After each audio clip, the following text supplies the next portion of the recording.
ಇನ್ನು ಸೂರ್ಯವಂಶ ಸಿನಿಮಾದ ಅದ್ಭುತವಾದಂಥ ಕಲಾವಿದ ಖ್ಯಾತ ನಟರು ಇದೀಗ ವಿಧಿವಶರಾಗಿರುವಂಥದ್ದು.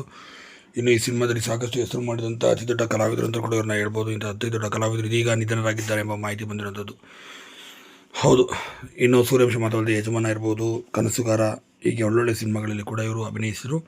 ಇನ್ನು ಸೂರ್ಯವಂಶ ಸಿನಿಮಾದಲ್ಲಂತೂ ಪ್ರಮುಖವಾದ ಪಾತ್ರವನ್ನು ಕೂಡ ಮಾಡಿದ್ರು. ಇನ್ನು ವಿಷ್ಣುವರ್ಧನ್ ಅವರ ಆಪ್ತ ಸ್ನೇಹಿತರು ಕೂಡ ಆಗಿದ್ದರು.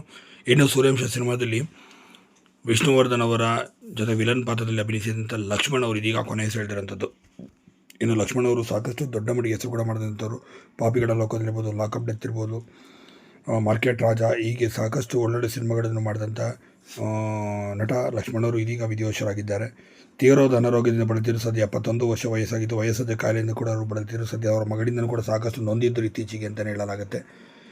ಇಂಥ ಅತಿ ದೊಡ್ಡ ಕಲಾವಿದರು ಇದೀಗ ನಿಧನರಾಗಿದ್ದಾರೆ ಅನ್ನೋ ಮಾಹಿತಿ ಬಂದಿರುವಂಥದ್ದು. ಹೀಗಾಗಿ ಲಕ್ಷ್ಮಣ್ ಅವರಿಗೆ ಕೊನೆಯ ಸೆಳೆದಿದ್ದಾರೆ ಎಂಬ ಮಾಹಿತಿ ಸದ್ಯಕ್ಕೆ ಸಿಗ್ತಿರೋದು. ಸಿನಿಮಾ ರಂಗದಲ್ಲಿ ದೊಡ್ಡ ಮಟ್ಟಿಗೆ ಹೆಸರು ಕೂಡ ಅವರು ಮಾಡಿದ್ರು ಅಂತಲೂ ಕೂಡ ಹೇಳ್ಬೋದು ಲಕ್ಷ್ಮಣ್ ಅವರು. ಆದರೆ ಈ ರೀತಿ ದುರಂತ ಅಂತಿದ್ರೆ ಕೊನೆ